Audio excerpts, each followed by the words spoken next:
Do not look down on a layer of aso-oke material because it can do more than you think.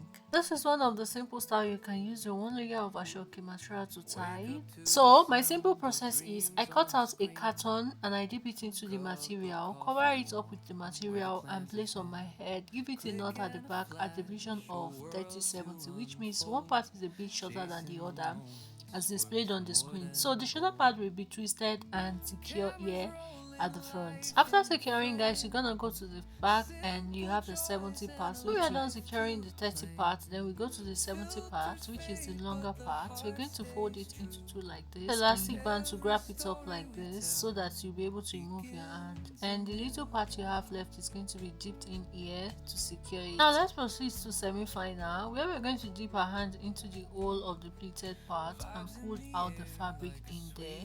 So once it is being pulled out, we need to adjust all adjustables and make sure it is well arranged. I have this simple look with my one layer aso-oke. You see what I told you? You can do a lot with a layer. If you can get a layer, you are good to go. Now tell me in the comments, will you be trying this out?